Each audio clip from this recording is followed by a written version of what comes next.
Well, it's a new season in Master Duel, and Swordsoul is still one of the best decks. Hey, this is Gatorex, and I figured I'd just go ahead and chat a bit about one of my favorite decks, Swordsoul. Yes, okay, fine.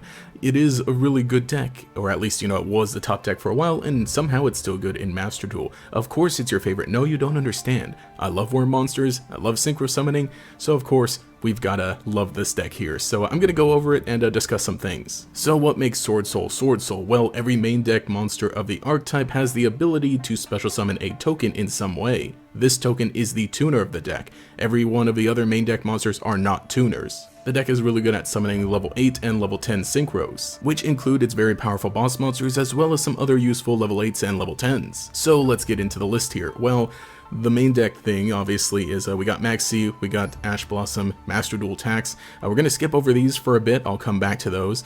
But then we got the Tenyis, because this is Swordsoul Tenyi. There is one other little extra engine, as you saw. 3 Moyi, that's the main one. 2 Taya, 2 Longwon, because it's semi-limited, and then we got 3 Incredible Ecclesia. These are all Swordsoul cards. Obviously, Moyi is the main one. You summon it, you reveal a Swordsoul card in your hand, and then you get to special summon your token. You got Taya, which summons a token by banishing a Swordsoul card from the graveyard. Longwon is the interesting one. That's a level 6, but it special summons itself by discarding a Swordsoul or a worm monster, and it gets a special summon a token when it's summoned. So that one being level 6 is your level 10 synchro monster. And then Ecclesia, you can special summon it if your opponent controls more monsters than you. You contribute it to special summon a Swordsoul from the deck, so very powerful. Most of the time, going to be going for Moyi. Moyi is the main one you want to get. The Tenyi monsters are worms that can special summon themselves if you control no effect monsters, but they're very good and useful because they're worms, so they can trigger the effects of Moyi, Taya, and then of course Longwon. And they're level 7, so pretty interesting. There are a lot of things you can do, but they get effects in the graveyard in that you can banish them to activate things as long as you control a non-effect monster, which includes the Tenyi's main extra deck monster, but does include the tokens that you summon from the Swordsoul, so pretty interesting. So as for the Tenyi's, you got 1 Shathana. I'm going to address this now. A lot of very good Swordsoul decks are playing more of the Tenyi stuff because that stuff is just really powerful. They're mostly using Adhara because Adhara just lets you bring things back. I've got a weird different build, which I'll discuss more of that later, but I've got 1 Shathana, level 4. You can normal summon it should you need to, and it makes some useful things here and there. We got 3 Vishuda. The Vishuda is really good. You can banish it while you control a non-effect monster to target one of your opponent's cards and return it to the hand. That is any card. And then 2 of the Ashana. It has the effect that you can banish it and then summon a Tenyi from the deck. Most of the time it's going to be Vishuda, just so you can get Vishuda in play, get it to the graveyard, and then get its effect. Now the elephant in the room, the other 2 monsters I'm playing, I'm using a 2 Red Rose Dragon and 2 Rocks Rose Dragon. Now the Rose Dragons are a very good engine because so Red Rose, when it's used as synchro material, you get to special summon Rocks Rose from the deck. Rocks Rose, when it's normal special summon, you get to add a card that supports the Rose monsters, and we'll discuss that there. But the main thing is that they're level 3, so the reason I'm using them is because using the Rose Dragons combined with the Tenyis, that just makes extra level 10s, because these are level 3 tuners that just get you advantage when you summon them or when you use them as material, and then just syncing them off with Vishuda or Adhara gets you another level 10, whether it be your very powerful generic level 10 or even some of the Swordsoul cards. I always get mixed up because we got a lot of archetypes in here. If you want to make this deck good, just go ahead and swap out the Rose Dragons for more of the Tenyis. Obviously, 1 more copy of Ashuna, and then the Adharas, as well as some of the spell cards. And speaking of spell cards, let's get on to what I'm playing. So obviously, Harpy's Feather Duster. I don't normally see this a lot in Swordsoul, but I just really found myself needing some sort of mass removal. I would love to just fit everything in here, but I think at 40 cards, the deck just stays very consistent. Speaking of consistent, we got 2 Pot of Desires. You can afford to banish things after you've got things rolling. We got a lot of ways to get to what we need, but oftentimes Pot of Desires just works as a power play for another card in the deck. 3 Swordsoul Emergence. This one just lets you search a Swordsoul monster from your deck to your hand. Most of the time you're going to summon Moyi. So as you can see, we got a lot of ways to get to Moyi because that's the one that basically gets all your plays started. So you got 3 that you have here. Your 3 Ecclesia can summon it, and then your 3 Emergence can search it.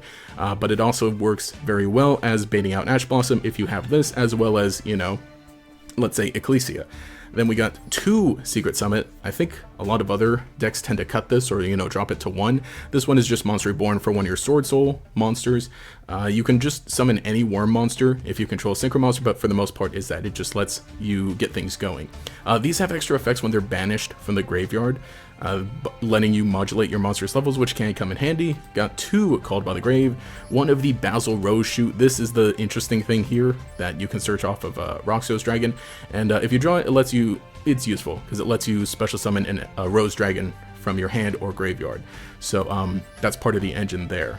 And then 2 Infinite Impermanence and 1 Swordsoul Blackout. Like I said, mine's deck's a little weird because I am using the Rose Dragon engine, but like I said, I like it, I have fun. Now for the extra deck, of course, got that Black Rose Dragon, just a good level 7, and in theory, you know, it can work out. You can do some interesting things here because obviously you got your Red Rose and Rox Rose here, and you got your Shathana because that lets you make a level 7 easy, so you could do that if you need to, but I think most of the time the level 7 you're going to want to summon is Yazi. This is a very powerful monster. It seems very small, but it's unable to be targeted by opponent's cards. He can also destroy himself as well as your opponent's monster, and when he is destroyed, that's important, when, not if, you get to special summon a worm from the deck. So very interesting things here.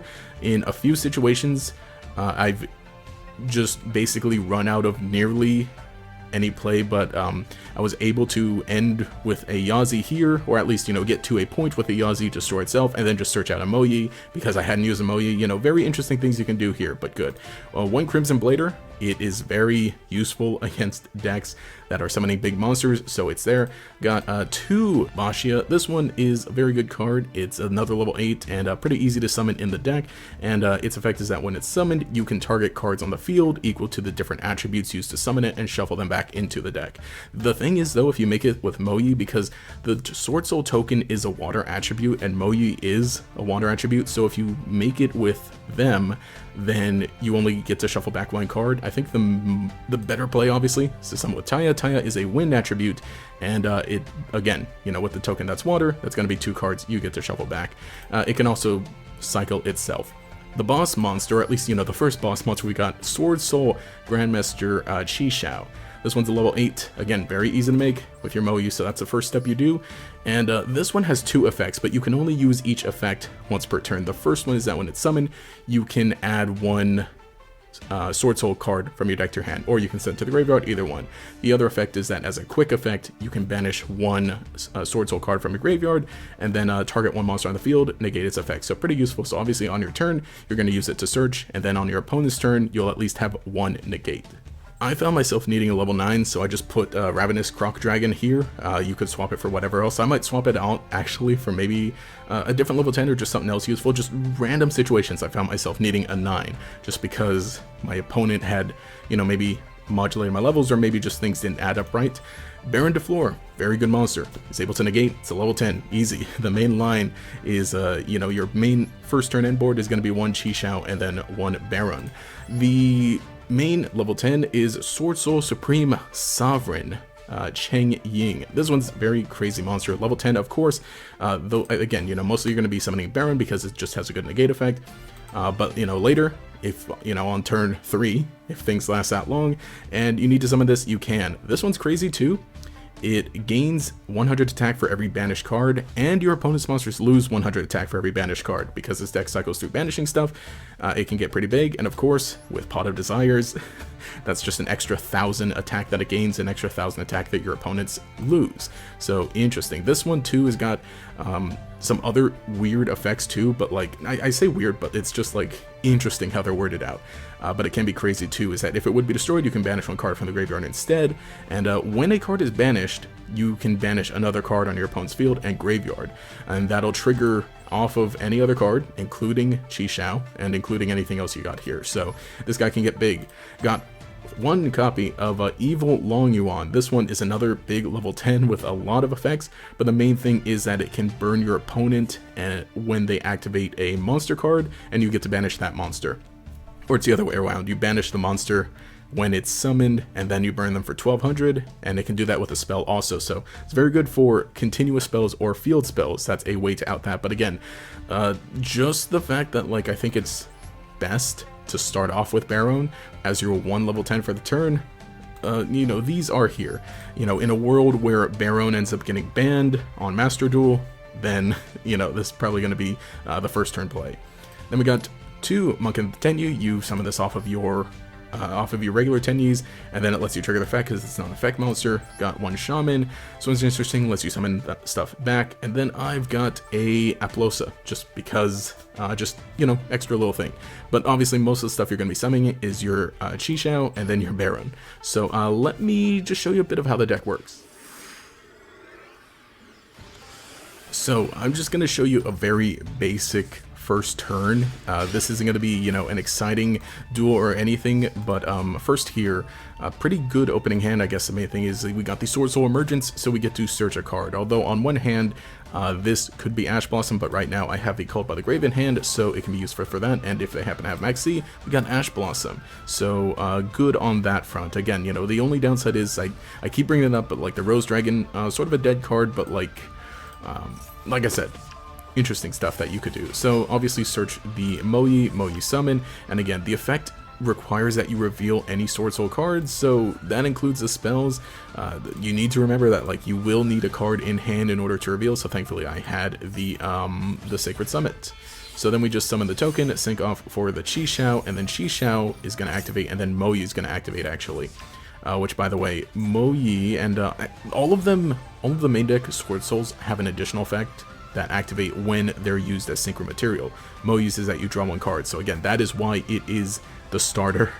So what we did here is Grandmaster, first effect triggered to search a Strategist, and then Moyi's second effect triggered to draw 1 card, and that card we drew just happened to be Incredible Ecclesia.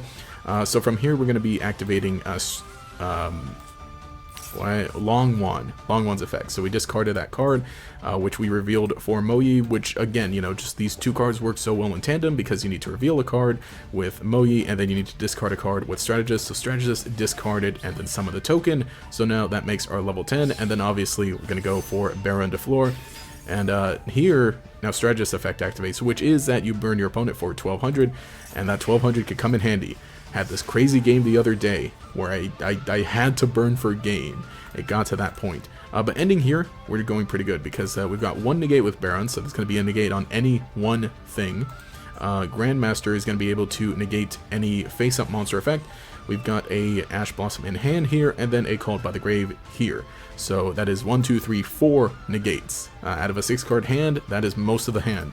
So looks like we're playing against Etherean Cyber Dragon, not hiding it pretty well here. So he activates this, and I figure this is where we go for Ash Blossom here, just to make sure he doesn't get any more cards. He normal summons the Cyber Dragon. I forget what this thing's name is when it's not Cyber Dragon, but he goes ahead and links it off into Almirage just to get it in the grave and trigger its effect. But I do happen to have the Called by. I didn't need it on my turn for Ash Blossom, so now I get to banish his own card, or his other little monster with Called by. And with only 4 cards in hand, he's facing down 2 more negates. It's not looking good for him, so he just goes ahead and surrenders. And that is the game. So this game, I'm going to show you what happens when we go second and when we have to play through a bunch of negates. So decent hand here. We've at least got a Maxi, Ash Blossom, 2 Ash Blossom unfortunately. We've got Ecclesia to go onto our turn and a Worm Monster in Vishuda. However, our opponent goes first and it looks like they are on Therian, so they try to go for trade-in. I attempt the Ash Blossom, but he's got the Called by. Unfortunately, I can't just use 2 Ash Blossom in a single turn, especially, you know, obviously one's being called by, but at least I'm just getting cards out of his hand. He does his Therian shenanigans. I am not super familiar, so I go with Maxi. He gets a second trade-in his, you know, first turn. Looks like we got some adventure stuff here. He searched the Aramesir, but he's just going to go for the Regulus, which summons, equips. I at least draw 1 off of the Maxi, and he gets his other shenanigans, search his trap card, and he's looking pretty good. So I know 1 card in hand is Aramesir. He's got this thing. This thing can negate my effects by bouncing one of his Therian cards, and then he's got that face-down card that negates some stuff. So with 5 cards in hand now, I have got to try to play around what he has, or just bait out any other negates. I drew an Ashuna here, so that's at least going to help. If I can just like get rid of his other cards, and then I can hopefully go for Ecclesia and get some things going. So we try to summon Vishuda. Vishuda's effect at least activates. He chains the trap card, banishes it, then I go for Ashuna to bait out this one. He negates, and so now I can at least go with Ecclesia summon, Tribute, and then search Moyi. And Moyi, at least I have the Ashuna in hand, and I try to activate the effect. However, Effect Veiler. It's been a long time since I've seen Effect Veiler. I forgot they're here. So since I didn't use my normal summon, we do something crazy here. Incredible Ecclesia special summons itself, which that's just so useful. Thankfully I didn't normal summon it, because in a case where I had Moyi instead, I normal summon it and then it gets Effect Veiler, it really doesn't look good for me, and I don't have a lot there. Especially because, you know, everything has just kind of been used. How many negates did I play through? 1, 2, 3 negates here, which for most people that might be the end of it. So I normal summoned the Ash Blossom that I have, and you know, I guess the neat thing is, in the situation where, say this wasn't an Ash Blossom, maybe it was one of the Rose Dragons, I could still do the same thing. We got the Basil Rose Shoot. Say I did use my normal summon, you get into the situation with the Rose Shoot and the Rose Dragon, you can at least still keep going. So best part is that Ash Blossom's a tuner. We make Yazi.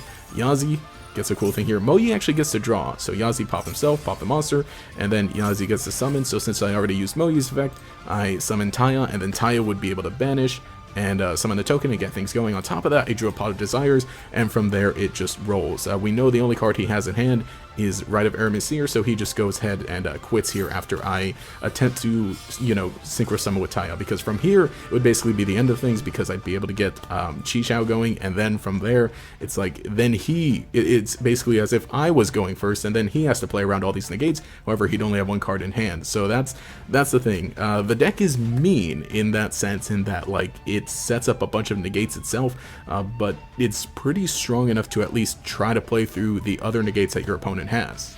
And I know most duels end up only lasting 2 turns, because you either set up your, again, negates and your opponent quits, or maybe you're not able to get things going, so maybe you lose within that 1 turn. But I figured let's show another one. This one, oh boy, a 4-turn duel. So we start off with Pot of Desires, not a very good hand here. But at least we're going to be able to get to see what happens when you use mostly the Tenyis, because that's what ended up happening here. He has the Max C in response to Pot of Desires, thankfully, not an Ash Blossom, so I just draw 2, and I figure, you know what, let me end, because I do not want to summon a lot and then just let my opponent draw a bunch. So he brings out Secret Village, and I just respond with Max C to hopefully, I don't know what he's planning, but then we find out here he's actually playing, what is it, Dogmatica? So just goes for this. This thing's crazy, can't be destroyed by stuff for summon for the extra deck, and then of course, you know, I know the Dogmatic have a bunch of like other stuff that's just very anti-extra deck, so at first not looking super good for me, so I just go ahead and try for an Ashuna first here. Let me speed that up. We go into Monk, and we're going to be able to activate, oh, actually first, no, that's right, first I summon Shathana and then go for Ashuna because I don't have a lot going on here. However, I will be Wormlocked, go with Shaman, just to, you know, try and get things going. So Shaman, I summon Shaman to get Vishuda in the graveyard, then we can go into Monk, and then that would allow Vishuda to activate. I'm scared of this face down, and I want to hopefully keep going for more stuff, so obviously I have my normal summon for Taya, and then I could just banish one of these to start getting my plays off, just because like all of that Tenyi stuff was without using a normal summon, and was just to get that face down out of the way, because I was scared of it. I didn't need to activate spell cards with Secret Village up, and I don't know how I was gonna like handle this. It can't be destroyed by battle. Okay, but I can still probably get rid of it with card effects. However, in response, he has this big Dogmatica. Oh gosh, I don't know all these guys. I know I should, because like they deal with the lore, the same lore of Taya or Swordsoul stuff.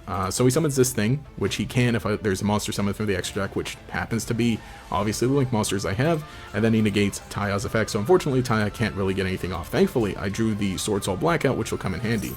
Which I use, which I don't think I mentioned in the deck. So Swordsoul Blackout, I can target 1 worm monster I control and 2 cards my opponent controls, destroy them both. So I would target my Monk and then just get rid of his 2 monsters, just to hopefully set him back a bit, which I go ahead and do that. And then his effect activates, but funny enough, Shathana activates, because Shathana activates from the grave, and I can just bring back Monk, which is actually pretty cool. Banish it and then summon Monk because it was destroyed, and then he's going to do some other shenanigans here. This thing lets him add a card, and now we get to see Shaman's effect, again, you know, this is basically the showcase of like the extra side of the deck, the Tenyi. Which I forget about this effect. When an attack is declared involving your face-up non-effect monster, you can target one card your opponent controls, destroy it. So that's, you know, interesting here. It's the smallest monster, so of course, and it's actually the only thing he can attack over with this Ecclesia. So I just pop it, and going into my turn, oh, I forgot he quit here, but yeah, basically you can just get to see everything that happens with the Tenyi stuff, because without, you know, much else, going back into my turn, I can just use Taiya's effect again, and he wouldn't have any monsters on the field, so I'd be open up for spells, because, you know, Secret Village wouldn't be there, and I've already got 2 monsters here, so there's a lot you can do. With the Tenyis as well, but I think that was a decent enough showcase. So that has been the basics of Swordsoul. I feel like I didn't show off as much as I could with Red and Roxrose Dragon, but like I said, in theory they work and they're pretty cool, and you can do some funny, interesting things there. But again, you know, if you'd like to just play the regular Swordsoul Tenyi, just swap them out for the rest of the Tenyi stuff. As you can see, Swordsoul is very, very consistent, and Tenyi being an extra engine that is able to work off of the effects of the Swordsoul monsters and do their own things without requiring your normal summon, it all is just very powerful. You know, on one hand, I feel a little bad playing this deck, but like I said, I like worm monsters, I like synchro monsters, so obviously Sword Souls, and you know, Sword Souls look cool there, but again, you know, the main thing you want to do turn 1, summon Chixiao, summon Baron, and you at least have 2 negates on the field, and you're big chillin'. You do need to go first. All the hand traps are there for if you're going second, so that's basically how it works. Again, it's not super interesting, and I don't know if I would call it like fun. I have a lot of fun playing it just because, again, I love it's fun to synchro summon, but it is helpful for at least, you know, trying to grind the ladder again. You know, we've got a new season here. However, in gold, I was running into a lot of like really degenerate things. Maybe it's just because it's the beginning of the season, so you're probably going to see that, but it is still able to hold its own against, you know, some of the other strong decks. However, there are stuff that like it has trouble dealing with in terms of like what like floodgates. Floodgates are just really difficult to get over, especially stuff that like stops your monster effects. So that's at least why I was using Harpies. I know you can also use Galaxy Cyclone, and that's a big thing, especially now because with Runic running around. With Runic, you just need to really try and like outpace them and overpower them if you can. And of course, you know, we always got Changing here, which can get really big with all the banish stuff. But it's still good. It's still, you know, kind of surprising like how good it is. And like I said, I just enjoy it. So let me know what you think in the comments below. And if you'd like to see just more Master Duel stuff like this, I don't know if I'll make it like maybe a week, probably not a weekly thing, maybe like every 2 weeks. I'll just check in with something interesting, you know, whatever festival's going on, whatever other updates. Again, you know, this is the beginning of the season. I've always wanted to talk about this deck in some fashion. Maybe we'll also get some lore going, and let me know what you think in the comments below, and yeah, all of that cool stuff. Also, I just want to say, one of my friends said that Moyi was a waifu card. I was like, no, it's not a waifu card. And I'm like, well, I suppose, but the jury's still out on that one.